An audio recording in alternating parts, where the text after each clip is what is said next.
Assalamualaikum warahmatullahi wabarakatuh. Kembali lagi bersama saya Sama Yulanti. Pada video kali ini kita akan bahas tentang dasar-dasar penelitian, yaitu tentang proses dan etika dalam penelitian.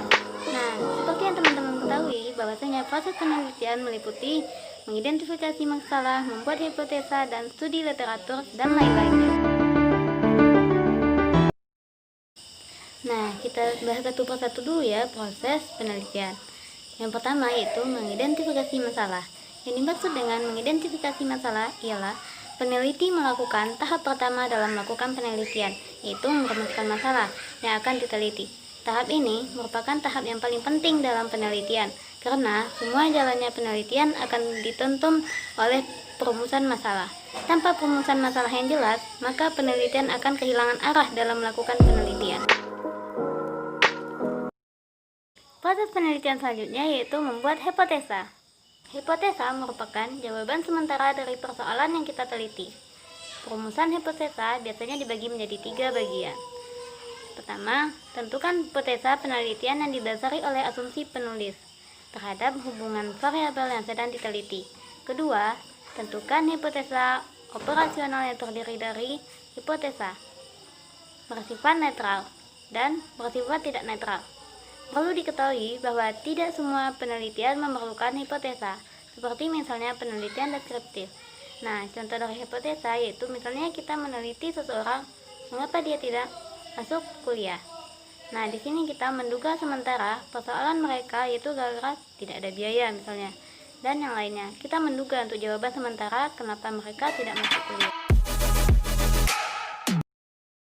Selanjutnya yaitu studi literatur. Pada tahapan ini, peneliti melakukan apa yang disebut dengan kajian pustaka, yaitu mempelajari buku-buku resensi dan hasil penelitian sejenis sebelumnya yang pernah dilakukan oleh orang lain.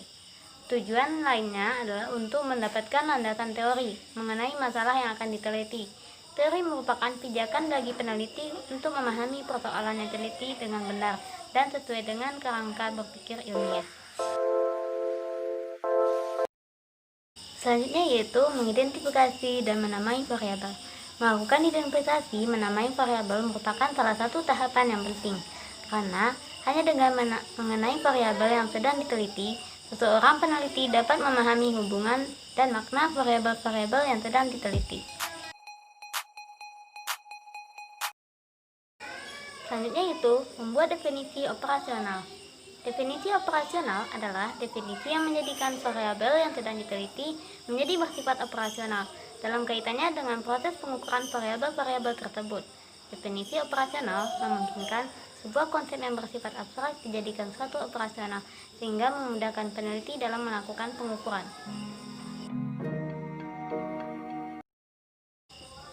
Nah, selanjutnya yaitu memanipulasi dan mengontrol variabel.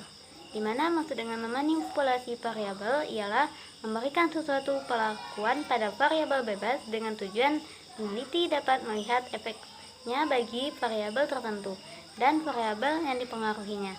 Sedangkan yang dimaksud dengan mengontrol variabel ialah melakukan kontrol terhadap variabel tertentu dengan peneliti agar variabel tersebut tidak mengganggu hubungan antara variabel bebas dan variabel tergantung. Selanjutnya yaitu menyusun desain penelitian. Desain penelitian khususnya dalam penelitian yang menggunakan pendekatan kuantitatif merupakan alat penyusun penelitian di mana seseorang peneliti tergantung dalam menentukan berhasil atau tidaknya suatu penelitian yang sedang dilakukan. Desain penelitian bagaikan alat penuntun bagi peneliti dalam melakukan proses penentuan instrumen, pengambilan data, penentuan sampel, koleksi data, dan analisisnya. Tanpa desain yang baik, maka penelitian yang dilakukan tidak akan mempunyai validitas yang tinggi. Nah, proses penelitian selanjutnya yaitu mengidentifikasi dan menyusun alat observasi dan pengukuran. Yang dimaksud pada bagian ini ialah tahap di mana seseorang peneliti harus melakukan identifikasi alat apa yang sesuai dengan untuk pengambilan data dalam hubungannya dengan tujuan penelitiannya. Pada penelitian yang digunakan pendekatan kuantitatif, biasanya penelitian menggunakan kuesioner, khususnya dalam penelitian jenis ex post facto. Selanjutnya yaitu membuat kuesioner dan jadwal interview. Dalam penelitian yang menggunakan pendekatan kuantitatif, kuesioner merupakan salah satu alat yang penting untuk pengambilan data. Oleh karena itu, penelitian harus dapat membuat kuesioner yang baik. Cara membuat kuesioner dapat dibagi dua, yaitu dari sisi format pernyataan dan model jawaban. Di samping kuesioner, alat pengambilan data yang dapat dilakukan dengan interview, cara-cara melakukan interview diatur secara sistematis agar dapat memperoleh informasi atau data yang berkualitas dan sesuai dengan yang diinginkan oleh peneliti.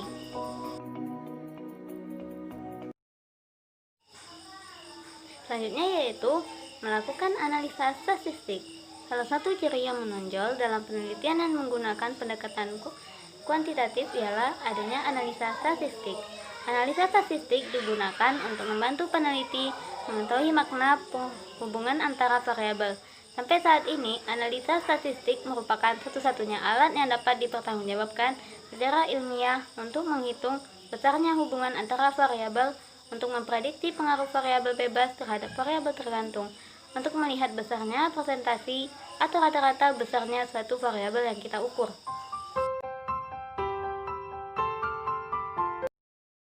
Selanjutnya yaitu menggunakan komputer untuk analisa data.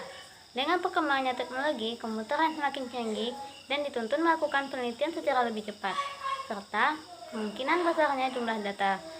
Maka seseorang peneliti memerlukan bantuan komputer untuk melakukan analisa data. Banyak perangkat lunak yang telah dikembangkan untuk membantu peneliti dalam melakukan analisa data, baik yang bersifat pengolahan data maupun analisa. Salah satu program yang populer ialah program SPSS.